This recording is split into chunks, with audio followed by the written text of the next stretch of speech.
Well, we're recording, so let's get going. As I was saying at the beginning, thank you for the technical glitch holdup. I'm Ryan Bryce. Our Literacy Council is the fourth largest in the state of Pennsylvania. We're just northwest of Philadelphia. I have been with the Literacy Council for 32 years. I started as an ESL teacher and then gradually moved up into the position of executive director back in 2010. And during my tenure as the executive director, I have served on various boards. I can still continue to serve on various boards, both for private interest and also in the interest of the Literacy Council. And most notably, I was the board president of our state association for 2 years back in 2016. And my claim to fame, I always tell this to Sharon Bonney, we hired Sharon as our state association's executive director during my tenure as the board president. So I always joke with her that she's my claim to fame as in my tenure as the PACE president. And then, of course, when she became the CEO of COABE, she needed to step away as our state association director. And I've also served as the board vice president and board president of the Reading Public Library. So today, what I would like to do is we're going to do this session in 2 different parts. We are going to look at part 1 about building your dream team. And at any time during the session, both the folks online and all of you who are here in the room, feel free to ask questions at any time, jump in. There will be a Q&A session at the end, but we don't have to wait until the end to do that. Just stop me mid-presentation. So we're going to talk about building your dream team by answering the question, what the heck is a board? What is the board's function? And we're going to look at an analogy that I use called the 3-legged stool, where the stool is the organization and who are the legs that support that organization. And then part 2 is going to be how do you sustain that dream team once you have them? And then, as I mentioned, we'll do the Q&A. So let's start by looking at building the dream team and by answering the question, what in the heck is a board? And that may seem like a silly question to ask, but it was something that I struggled with early on in my career, and sometimes even today, after 32 years, depending on who the players are on the board, it's something that you still struggle with because sometimes you get folks on the board who think they have more oversight or more control than they really do have. And so I'm hoping that the resources that you have in your handout, which I will refer to as we move through the presentation, but hopefully those resources will help further clarify and answer some of the questions I'm going to provide today. So looking at this 3-legged stool concept that I mentioned, if we look at the organization as the seat of the stool, so the stakeholders, by the stakeholders, I mean, who are the donors to your organization? If you have a 501c3 nonprofit which receives donations, it's also the clients that you serve, and it's even the staff members who work at the organization. You could say they're all stakeholders, and even the board members are stakeholders. But what supports that individually are the board members. That's one leg. The second leg would be the executive director or the CEO or the president, whatever term you use for, I'll put it,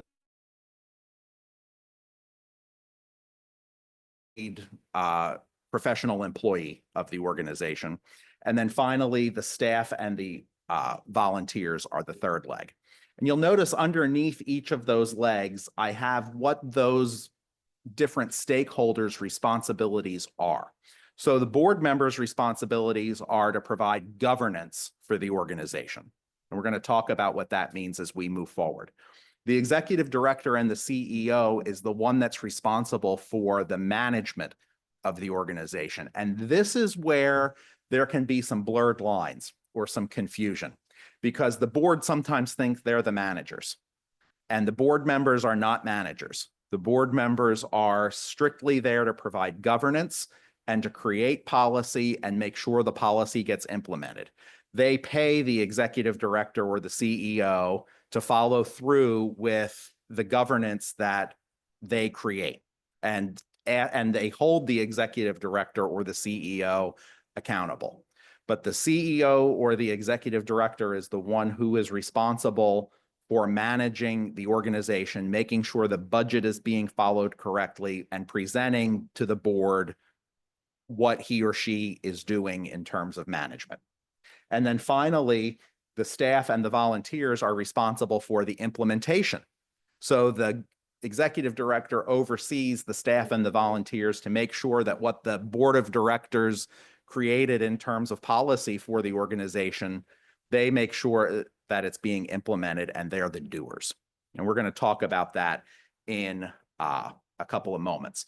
But the board's primary responsibility is governance. They need to ensure that the organization is running legally and ethically. They need to create and drive the implementation of a strategic plan in conjunction with the other two legs of the stool. So they work with the staff. A good strategic planning process, and we'll touch on this in a moment, involves all three of those legs. But the board needs to ensure that the strategic plan is working, and the executive director and the staff tell the board that it is working. The board, and my board struggles with this, so I'm not trying to present here that we have this perfect, because we don't. It's still a work in progress. But the board is responsible for creating a diversified revenue strategy. The board is responsible for bringing the money into the organization. The executive director helps with that, but it's not solely the executive director's responsibility. And I've worked with boards who think, well, the executive director gets paid, let the executive director do it.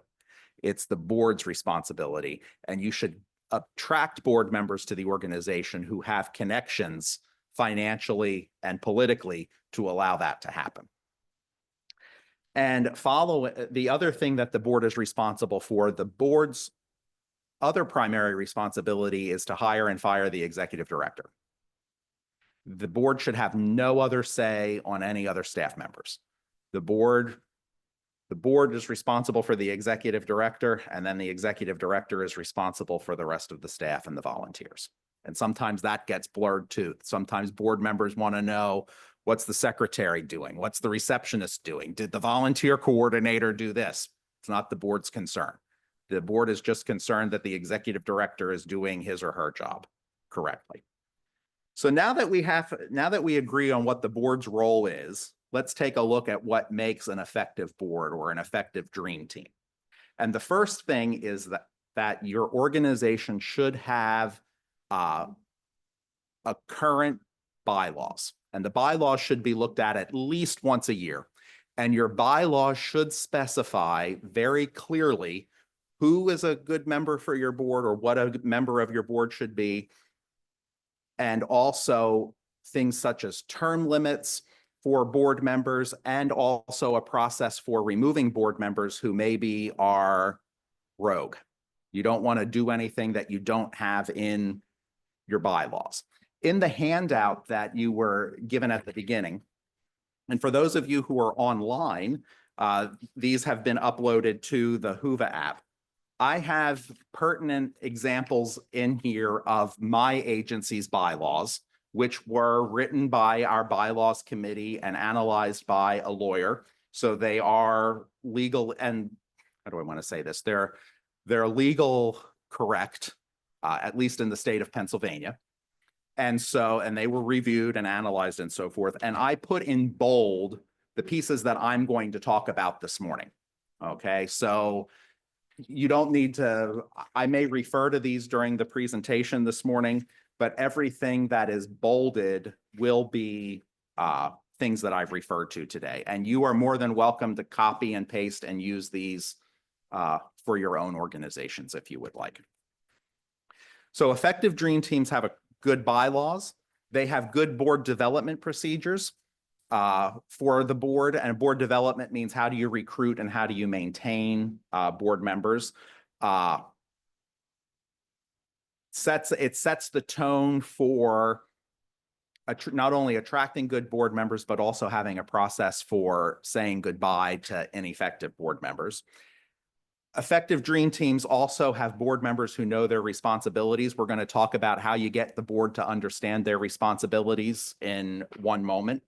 And then we're also going to talk about effective committee structures and how a board can be active through committee work. And then finally, I'm going to talk to you about how to have an efficient board meeting, which is something my board has just discovered since COVID. And I'm hoping that the process that we've developed, none of our board meetings last longer than an hour. In fact, it's now become, and we only meet 6 times a year, and we're even talking about going down to just 4 times a year. So 4 hours in a board meeting, 4 to 6 hours in a board meeting for 1 year has become ideal for my organization. We used to have board meetings that would be 2.5 hours monthly.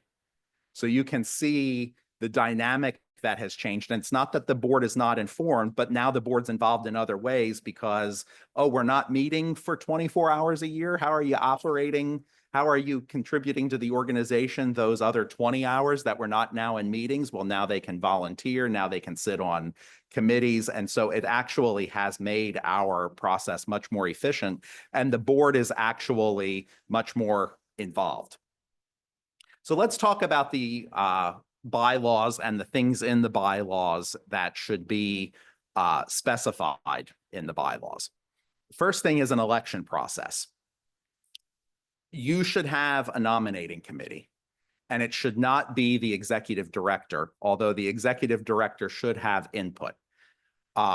Because if I sense that there's somebody in the community and one of my board members comes to me and says, I think Joe Smith is going to be a great board member, but I know something about Joe Smith through interactions as the executive director and partnering with other agencies that tell me Joe Smith's not going to be a good board member for the Literacy Council. I should have an opportunity to express that.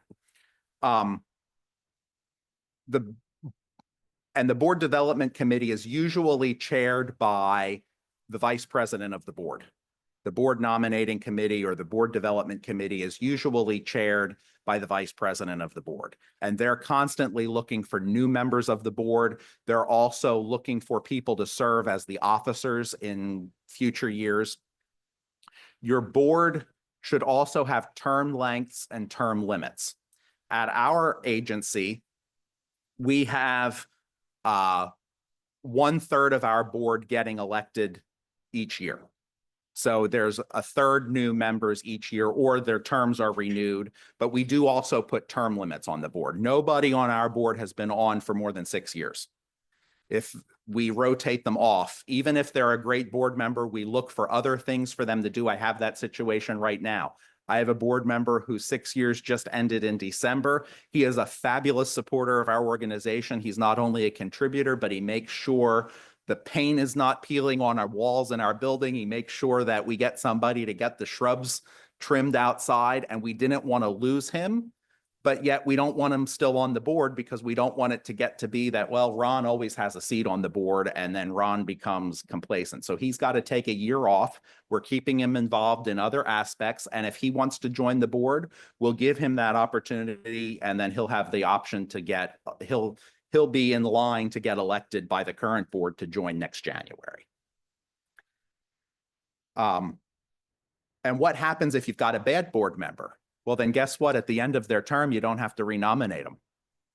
Now, that's not an easy conversation, but if you've got a board president who's got a strong backbone, that can be the board president's responsibility to say, we're not going to be renewing your term for next year. We have other options or whatever. Your bylaws should also specify the number of board members. A good practice for us, and I'm not saying this has to be the case, but a good practice for us has been to have a range. And our range of board members is 11 to 15. So we have a minimum of 11 members, a maximum of 15 members. Right now, my board has 14 members on it.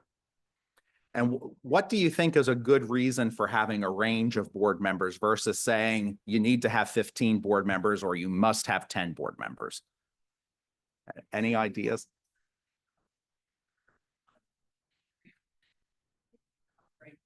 Bingo. That's what happened with us. We always said we had to have 15. Then somebody resigns because they get a job somewhere else and they have to move, or their time commitment is just such that they have to resign. Now we got to find a warm body to plug that 15th space. And then you're scrambling because our bylaws used to say you've got 2 months to fill it. Whereas if you have a range, if that happens, that gives you that flexibility, you don't have to panic to get a warm body, because that's basically what was happening. You were trying, hey, I've got so-and-so. They never heard of the organization, but they're willing to sit on the board. And then they come and then they miss the next meeting, and it just was chaotic. So it's good to have a range. Plus, and this is something that you can keep in that I keep in my pocket as the executive director. Hey, there's somebody that we know who's very prolific in the community. Maybe they have deep pockets and they're looking for places to spread their wealth, or we have somebody who's very knowledgeable about XYZ area and we could really use that experience on our board. Guess what? We have an open seat and we can try to court that person to see if they'd be willing to join the board. And then we can add them, and we don't have to wait until we can add them at any point during the year, is where I'm going with that. So your bylaws, and this is, you can see how we do it in our organization in that packet. We found that having the range is a good idea. And then finally, Article 5 of our bylaws specifies who our officers are. We have 5 officers, technically: a president, a vice president, a secretary, a treasurer, and a past president. And you can handle that the best way. Some organizations combine the secretary and the treasurer role. Some organizations don't have a treasurer at all on their board. They leave that to a paid person who then just reports to the board. But our organization uses those 5 areas, those 5 officers. And finally, just a little bit of background, and I don't want to go into the details too much, but our organization used to have membership. And then we determined, somebody came to us, in fact, it was the vice president of our United Way in our county. They said, we don't mean to be rude, but what the heck is the benefit of being a member of your organization? I said, well, they can use our tutor resource library. She goes, so what if I'm just a donor who wants to give to your organization? I don't care about your tutor resource library. Well, they get our newsletter. She said, so why do I have to be a member to get your newsletter? And what was happening was we were charging membership dues. First, it was $5, it was $2, and then we raised it to $5, and then we raised it to $10. And she said, you know, people are giving you membership dues, but that's not tax deductible. She said, why don't you just say that all of your donors, you just eliminate membership? I said, but then that changes the fact that you've got to be a member in order to be on our board of directors. And so that was convoluted too, because guess what? We've got to get $10 from you before we can have you join our board. So we eliminated membership completely. We have no members, and the board has complete control over the election of its members and also the amendments to the bylaws. So amendments to the bylaws are created by the board. So if the board sees that something needs to change governmentally about the way our organization operates, our bylaws have written in them the process by which we can amend those bylaws. And basically, a bylaws committee appointed by our president needs to meet at least once a year to review the bylaws. And our current bylaws committee for 2025 is chaired by an attorney. So she makes sure that, and the attorney's on our board, and she makes sure that we are legally complying with Pennsylvania state nonprofit laws. The amendment clause in our bylaws state that the board may amend the bylaws at any time, provided written notice is provided to each board member so that they have an opportunity to know that the bylaws are going to be amended. Comments or questions so far? Anything online, Lily? Okay. Let me talk about board development. Some people call this nominating. We call it board development in our organization. And we have a committee. And as I mentioned earlier, it's chaired by our vice president. And it's difficult to get good board members for any number of reasons. So for us, the board development committee is a standing committee. And I'm going to talk to you in a moment about standing committees versus ad hoc committees. Our board used to have about 15 standing committees, and we've reduced that to 3. And board development is one of them. We always have a board development committee, and it's chaired by our vice president. And they are the eyes and ears of the community. They are the folks who are constantly keeping their fingers on the pulse of members in the community who might be potentially good board members for our organization. And they also serve as the gatekeepers in terms of nominating an individual to be elected to the board.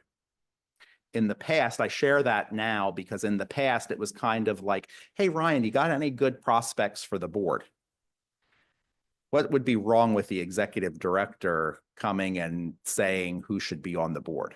Not that I don't have a say, but what would be wrong with me being the one who's constantly responsible for looking for board members? Yeah, exactly. Because then it looks like I'm stacking the board with my buddies, right? So if you have a nominating committee in place, that doesn't mean I can't recommend somebody to the nominating committee, but they have to be vetted through the board development committee and through the nominating committee. It's also their responsibility for keeping the board members. So how do we keep a good board member? Well, the board member responsibilities get explained. For the Literacy Council, the responsibilities of being on our board, you need to attend meetings regularly. You need to make a personal contribution. How much do you think we ask them to make as far as a contribution? Any guesses? I wish. No, we don't ask them for any minimum amount. We just say contribute what you're able. Why do we not give them a minimum amount of a contribution, do you think? Then it says, oh, I can't join your board unless I give X amount of money. Now I'm buying my seat. So it's simply contribute what you can. Okay, you can give $1 and it's anonymous. I mean, we publish an annual report, but we just put ranges. We don't say Joe Smith, $1,500. Now, Joe Smith may be in the $1,000 to $5,000 category in our annual report, but we don't put down the specific contribution. That is completely anonymous. I see it because I see the checks come in, and Lily, who's my executive assistant, sees them when they come in and they get a thank you letter, but the board does not know. We are very fortunate at our organization. We have an anonymous donor, a very philanthropic man. He's in his 90s. I don't know how much longer we'll be able to keep doing this, but he gives us a certain amount of money based on the amount of money that we raise. And his only requirement is that we have 100% board contribution to the organization. He doesn't care how much the board members are giving, and he takes our word for it. We just have to say to him, Art, we've got 100% participation, and he's good. He just wants to know that 100% of our board members are contributing. And we also ask that our board members participate in any fundraising activities that we may have. Our organization has one fundraising event per year, and we ask them to participate in that event either by contributing to it or by attending it. And all three of those things together, attending the meetings regularly, making a personal contribution, and attending our fundraising / socialization events, those three things are the three requirements of our board members. And guess who monitors to make sure all three of those things are happening? The board development chair, who is the vice president of the board, not the executive director. Although the executive director and the executive assistant have to report to the vice president when the vice president calls and says, hey, did so-and-so do X, Y, and Z? Then we figure it out and say yes. We provide, in fact, we have a board meeting on Monday. And what I've started doing, because a lot of what I'm telling you today, our organization has just adopted within the last 5-6 years or so. Because we're putting board members on at different times, I try to have one board meeting a year where I'm doing a board orientation. And it's good to have the current members go through it again as a reminder. There's a sample agenda of our orientation program on page 8 of the handout. Excuse me. So let me look at that quickly. We talk about board basics, the things that I've talked to you about before. What are the board members' roles and responsibilities? What is the relationship to staff? I'll be honest with you, I have a few board members on my board that still struggle with the board, and this sounds harsh, but it really works. The board should not be interacting with the staff without the executive director's permission or knowledge. Because what happens is the staff does not answer to the board. The staff answers to the executive director. The executive director answers to the board. And that sometimes can be harsh. Now, I'm very flexible in terms of if I'm at a board meeting and one of my board members says, hey, I need to know, I wonder, what are the trends with giving? And I'll say, you know what? I don't know that off the top of my head, but Lily can get that information for you. Give Lily a phone call, and then I'll give Lily a heads up. Hey, Joe's going to contact you. He wants to know X, Y, Z. And then if that board member contacts her, she just talks to the board member. But it shouldn't happen without the executive director's knowledge, because you don't want to get into a situation where a staff member, who's my boss? The staff member's boss is the executive director or the CEO.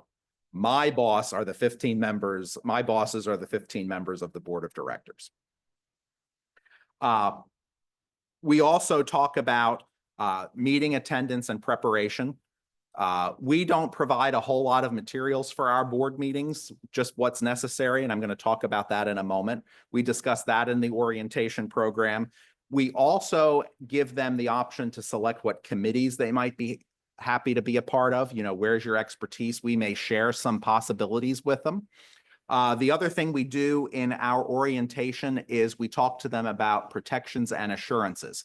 We carry insurance for them so that no one person, it's called D&O insurance, directors and officers insurance. They are protected that if something happens to the organization, nobody's going to come after their personal checking account. Okay. That's a protection that we offer to a board member. And then we also give them a tour of our facility, hopefully during a time when there's programming going on, so that they can actually see who is receiving the services that they are advocating for as board members. We also create a virtual orientation binder. So everything, a copy of the bylaws, our current strategic plan, financial reports for the past year, our current organizational budget, all of that is on a Google Drive that they can access. They usually don't, and they usually send me an email. Could you send me a copy of the bylaws? But we do put it there for them, and we explain how they can access that in the orientation program. And then we give board members, keeping them active, we give them specific projects. So we send out 2 funding appeals per year, and we have 1 major fundraising event in June. So those are 3 opportunities where we are actively soliciting contributions to the organization. And we will provide to board members the mailing list. And we will say, do you know any of these people?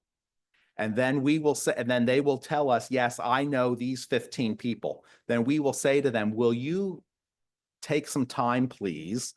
And on their letter, just write a personal note.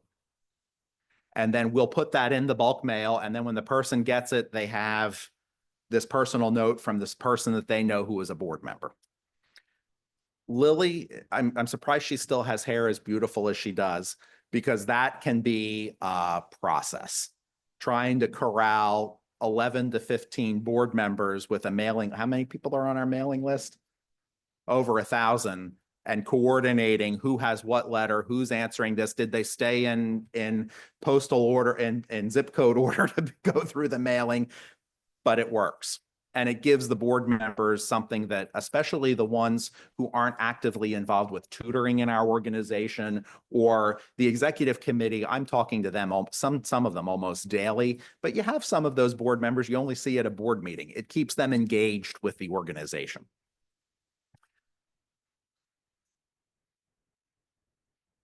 Oh, not that I'm aware of. Let me just look. No, it looks okay here. Maybe it's just me. Yeah, it looks okay here. Okay. So let me talk to you quickly about standing committees versus ad hoc committees. Do you guys know the difference? I see some head shaking, yes. The standing committees are the ones that are specified in the bylaws. Yes, you must have these. For us, it's board development, finance, and bylaws. They are the only three standing committees we have. Everything else is ad hoc. As something comes up, the board president says, you know what, we need a committee for this. And then the board votes to create that committee. We used to have 15 standing committees, and they all required 2 board members and 1 person who wasn't a board member but could be a board member. And they were things like program improvement and buildings and grounds. And the committees would never meet because we, like buildings and grounds, the only time you needed to do something was up, the air conditioner went, what are we going to do? And then that requires a board vote anyway. So a lot of things can be handled by the staff and didn't need to be handled by the board, but the governance things like finance, finance and board development and bylaws, those committees, we need to have those, and we need to have people on them. Effective committees also have specifications about who can be on the committee and what are the committee's responsibilities. Our standing committees are in our bylaws, and the membership that is required and also the responsibilities of those committees are listed in the bylaws as well. And finally, for efficient meetings, plan. That's the biggest word for efficient meetings. And the executive director and the board president or the board chair, whoever, whatever term you would want to use in your, or you do use in your organization, should be in constant communication with each other and know what the agenda is going to be. I meet with my board president every other week, and we're in conversation so that there are no surprises for him. And we've already talked, we have a board meeting on Monday. We talked about that last week. You know, so we already know what the agenda is going to be. Lily's like, well, why didn't you give it to me? She's the one who has to send it out to them. I will, I promise. But what is the format of the meeting going to be? Now, this particular board meeting that's coming up on Monday is our annual board orientation. So a good chunk of that agenda is going to be the board orientation. We have adopted since COVID. Let me just share this. Here's a sample agenda of how we keep our meetings to an hour. My previous board president was the president of our community college for 15 years. And she is well known in the community for being no nonsense and getting things done. And we were very honored to have her be interested in joining our board when she retired from her position as president of the community college. In fact, I even had prominent people in the community come to me when they found out she joined our board, and then she became the board chair. And when she became the board chair, people came to me and said, oh my gosh, Ryan, I feel bad for you. Are you okay? I mean, people would actually call me to make sure I was okay because that was her reputation in the community. So I love her.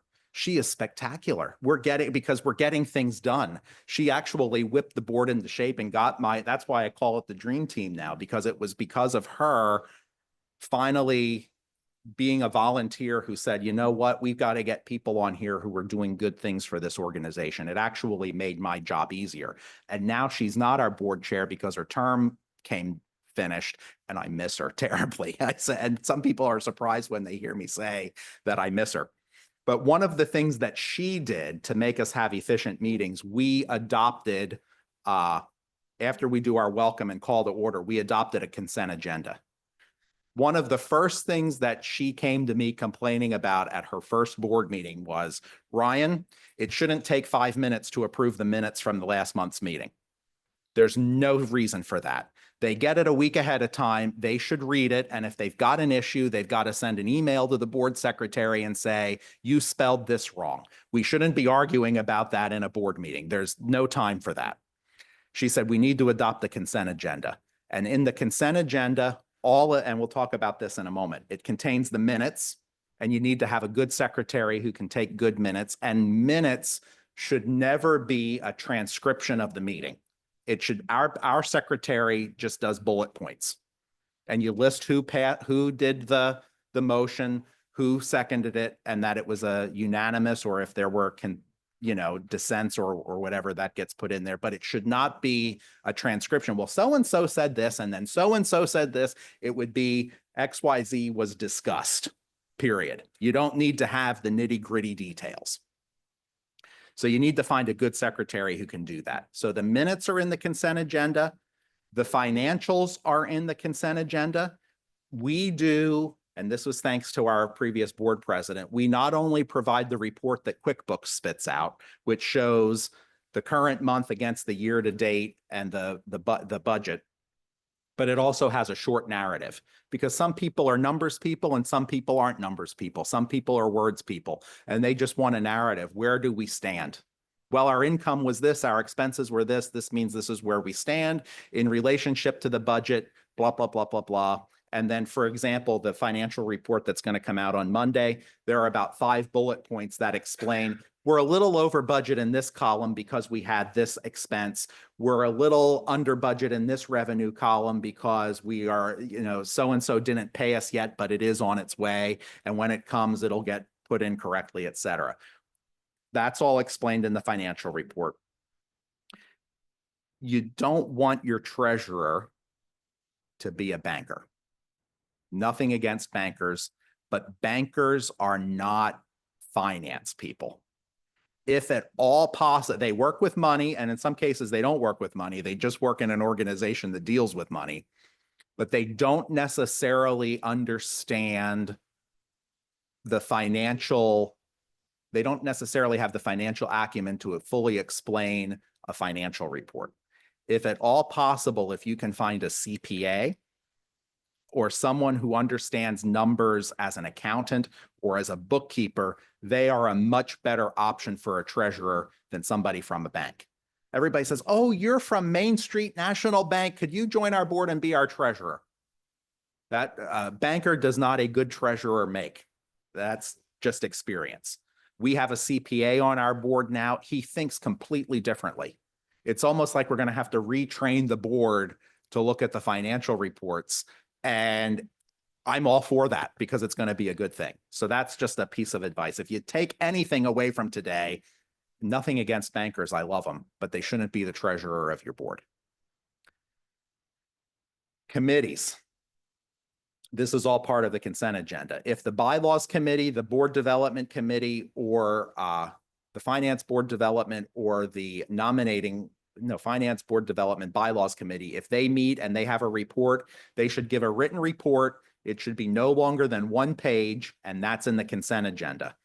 And then the consent agenda, all 3 of those things, the minutes, the financials, and any committee reports, get approved in 1 motion. And if somebody has an issue with the financial report, and we've not had that problem, but I could see that it would come up, hey, we need further explanation about why we're running this much of a deficit or whatever. You can pull that out of the consent agenda and discuss it. But this gets approved with 1 vote, and the board president literally says after the welcome and call to order, we now have the consent agenda. May I have a motion to approve? I approve. Is there a second? Any discussion? All in favor say aye. And literally all of those things were just approved in less than a minute. And then we can move on to old business and new business and then adjournment. And the old business and the new business is where there's going to be discussion. Now, going back to that consent agenda, I don't want you to think that the financial reports aren't important. But the board gets those materials ahead of time, and we stress in our board orientation that one of your responsibilities as a board member is to be prepared for the meetings. And being prepared for the meetings means you read that material ahead of time.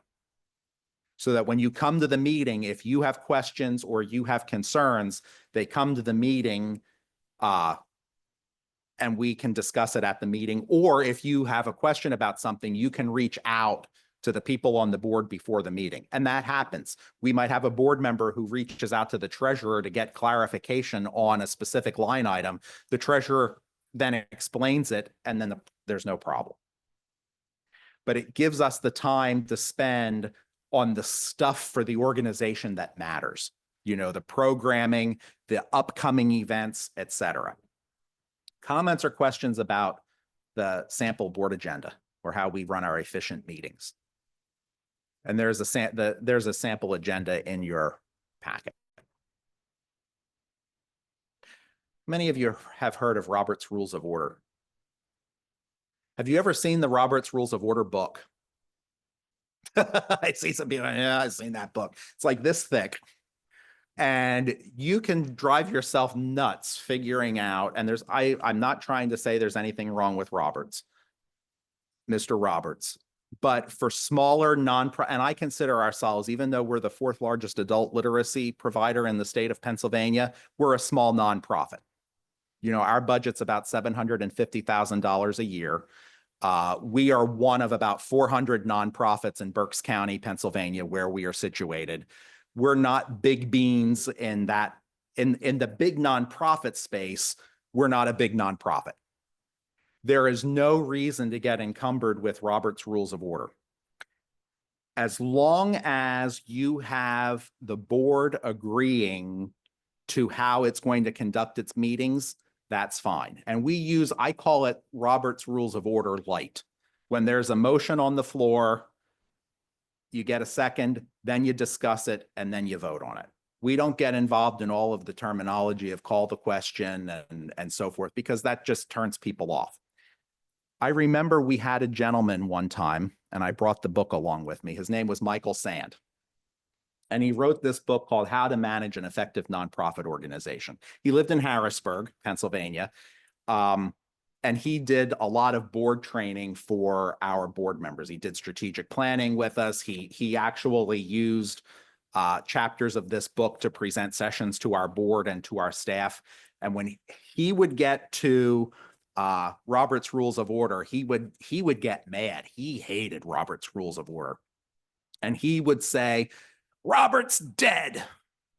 And he was right. Robert's dead. He said, you don't need to get involved in all of this, I call the question. He said, before you know it, you don't remember what the heck the motion was in the first place. And I've seen that at my church. We had a congregational meeting one time, and by the end, nobody knew what we were voting on anymore because all kinds of stuff was coming up, and the chair allowed the meeting to just get frazzled, and people started throwing Robert's Rules of Order terminology, and other people didn't know what that meant, and then they started challenging because you went against the Robert's Rules of Order law here. So I call it Sands Rules of Order, and I think he would appreciate this, but now Sands is dead, so maybe you don't want to follow this either. But he basically said, in summary in this book, the board chair decides the procedural steps to be followed. Now, we use what I call Robert's Rules of Order light, because it is easy. There is a structural framework there. And his big thing was rules of order are made to help, not disrupt. They're just meant to keep the meeting moving. They're not meant to trip somebody up like I saw happen at my church, unfortunately. They're just meant to keep the meeting in order and to keep it moving. And he was big on no document longer than 1 page. If the document was longer than 1 page, then a report, for example, then that needed to be discussed further. You should be able to provide a 1-page summary of what the committee did. Okay. And his big thing too was never stand there and read your report out loud, which when you adopt the consent agenda, nobody's giving a report because it's in writing and it was in the consent agenda. So nobody needs to sit there and waste your time telling you what the committee did when it's on the report. That doesn't mean people can't ask questions about what's in the report, but we used to spend like almost all of our meeting going through everybody's committee reports, and it was already given to us in writing, and we didn't learn anything new. And so Michael used to say, don't read anything aloud. And if your committee doesn't have a report, don't even allow them the opportunity to say, I have no report. If they don't have a report, then they didn't submit anything. And you know that you can tell they didn't have a report because they didn't submit anything. Okay. That was part of Mr. Sands. May he rest in peace. Comments or questions before we move on to part 2? Yeah, go ahead. Yeah, well, since we're online, we have to use the microphone so that the participants can hear online. Hello. Traditionally with our board, it's been very internal with our Mhm. recruitment. So what are your strategies for the board development committee to break away from doing that? Okay, I'm going to, that's a perfect question because that's what I'm going to talk about in part 2 here. Oh, okay, So great. I will answer that. Sweet. In fact, right next, as a matter of fact. Great. So, yes. So when you say documents included for the board meeting, do you have an executive report in it? And do you recommend that to be a 1 page too? Yes. Although mine's usually 2 pages because I add pictures. I did 7 page last time. Yeah. Yeah, because, and let me say this, I'm sensitive to that from the standpoint I sit on boards and I get lots of paperwork and I don't have time to read all of this, which is why it should be like 1 page. So my executive director's report, how many of you have ever heard of the Kiplinger report? Has anybody ever heard of the Kiplinger report? I write my executive director's report in that style. It's kind of like a narrative. And I limit that narrative to 1 page, maybe 3 paragraphs. And then I add statistics for our programs, you know, how many students have we served, et cetera. And then I have pictures. And I don't list all of the meetings that I attended unless it's appropriate to what I've put in my narrative. Because at one point in time, I used to list all of my meetings and somebody came to me and said, we don't care how many meetings you're going to. You know, that's just part of your day to day. We know that as being the executive director, you've got to go to this meeting and that meeting. We don't need to know that unless it's apropos to what we're doing as the board. 7 pages might be a little long, but maybe bulletize things.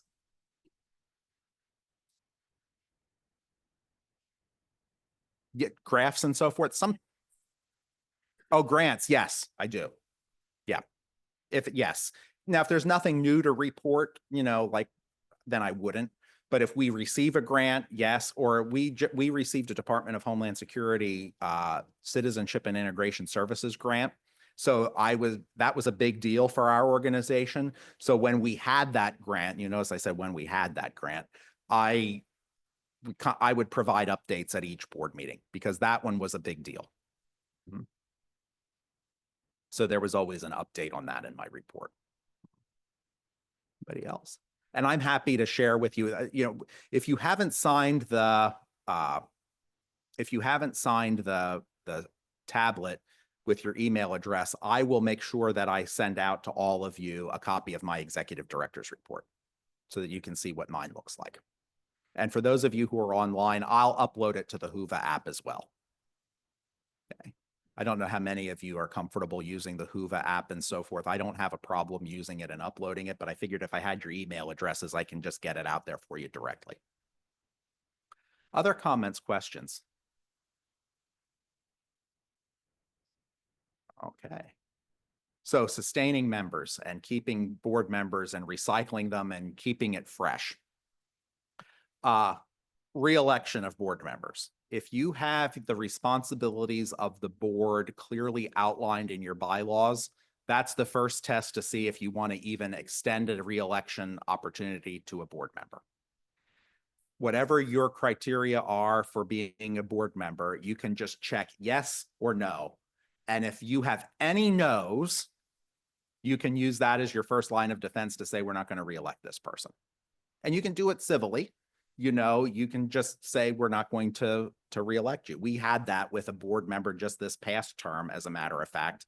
And when it wasn't anything mean, they had a nice conversation. Now, I didn't think that it was a mean way to approach it. I don't think that she felt that it was mean, but as soon as she was told we weren't going to be renominating her for a board, she didn't show up to the last meeting, which wasn't surprising.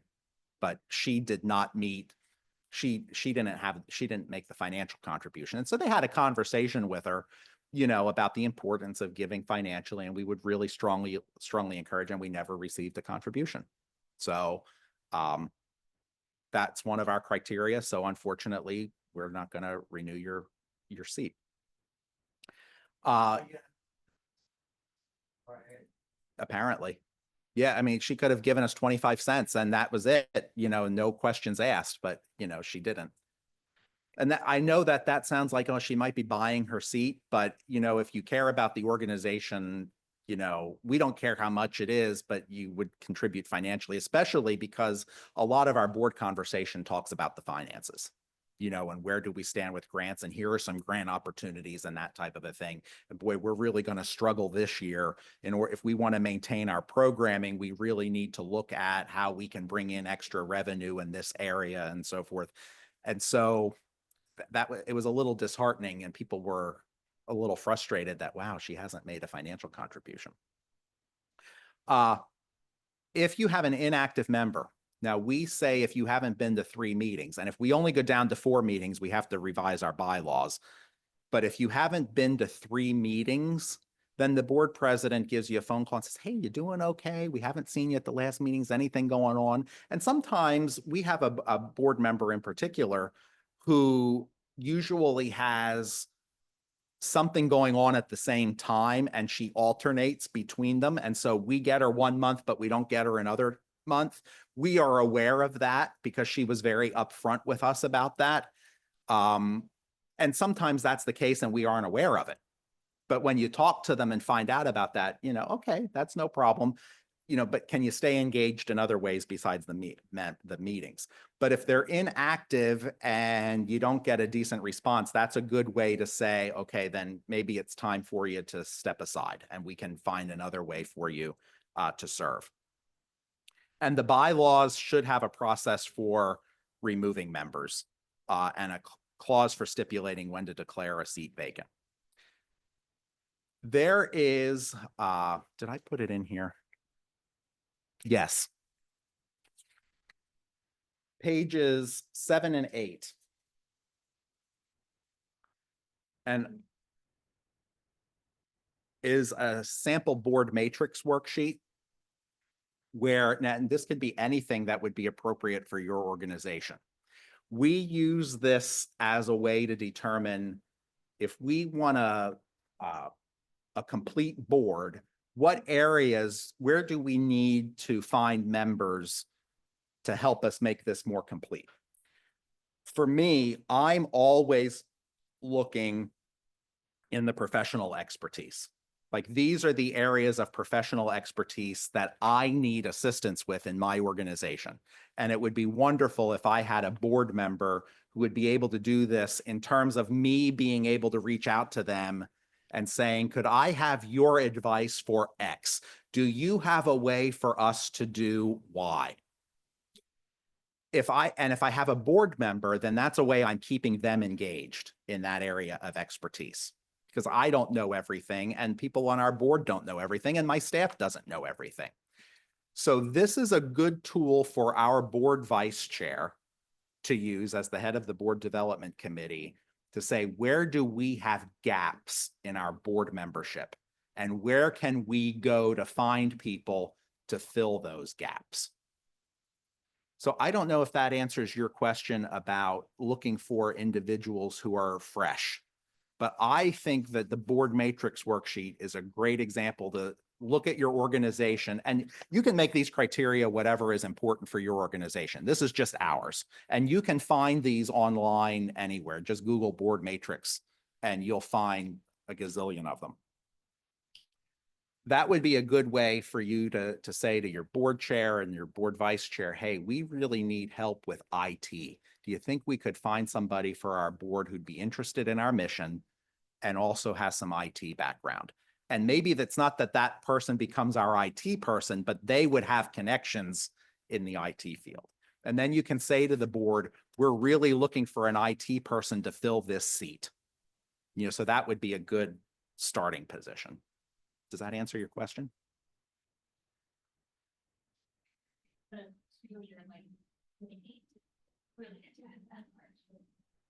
I would simply, are you the executive director?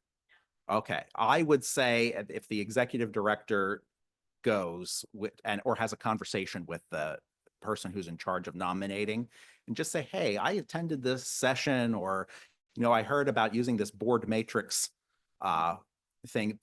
Maybe we should take a look at this for our organization, you know, and see where we have gaps. and maybe do a Google search ahead of time and tailor it to what your organization needs. So, anybody else? Comments, questions? Yes, go ahead. For the chair did not renominate. Yes. For the for the board member that you didn't reelect because of the financial contribution, did you reference that in the note to her? So you kind of said, this is the reason you're not, okay. Yeah, and it was a phone call. And in the case of this board member, and she's a wonderful person, there's nothing wrong with her. She just had a lot going on. But she was very good business acquaintances with another member of the board, and he's the one who had that conversation with her. So it was a very private, personal type of conversation, very unintimidating, and he came away from that meeting not feeling as though she was, embarrassed or, it was as good as it could possibly be, in other words. And she just didn't show up to her last board meeting, but she still got the thank you letter, the standard thank you letter. And I personalized it because I had some personal interaction with her. So I referenced that in the letter. So it wasn't a form thank you letter. It was a very personal thank you letter. And so we didn't want to burn any bridges there, and maybe down the road, the time will come where she'll be able to come back. So any other questions? Are there questions online? Lily? No question. Okay.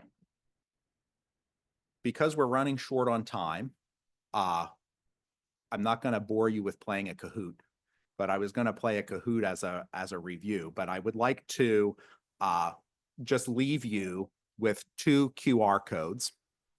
The first one is the National Council of Nonprofits. And if you go on that website, you can find your state and find what the professional association is for your state for the nonprofit governance. For Pennsylvania, it is the Pennsylvania Association of Nonprofit Organizations. They have the board, our PANO, as it's referred to in Pennsylvania. PANO has a board matrix worksheet. They have all kinds of stuff. If you're a member of the organization, they have what's called standards for excellence.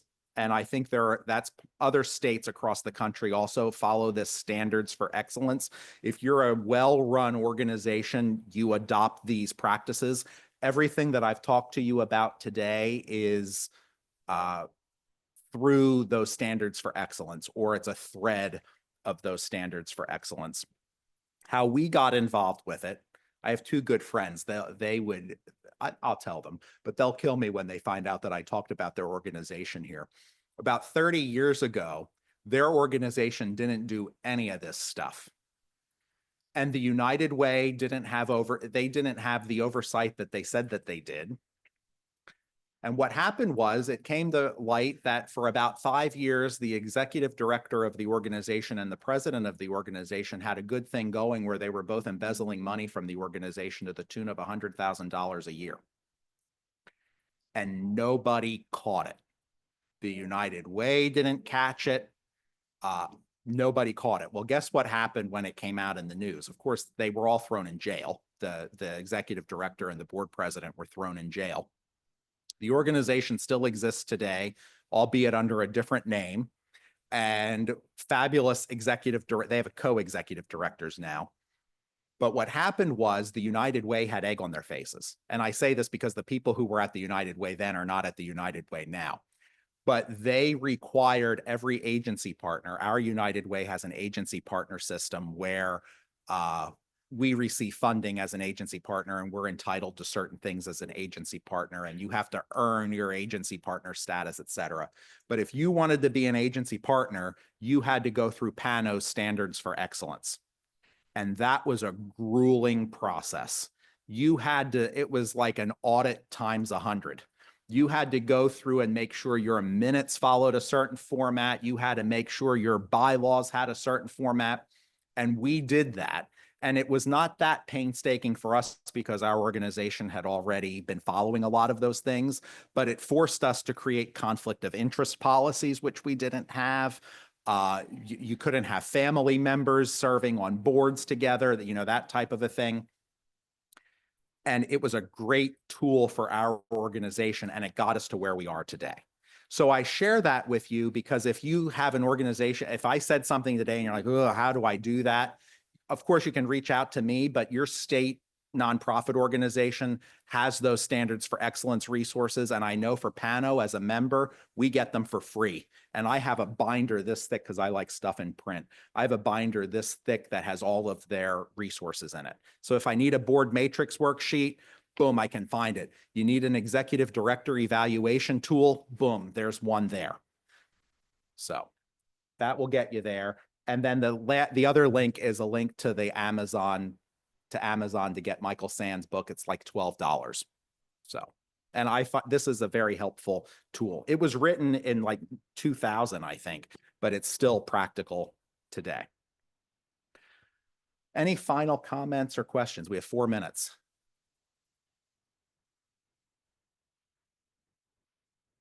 I want to say thank you to those of you attending online, to all of you here. Thank you for listening to me talk at you for an hour this morning. First thing, it was great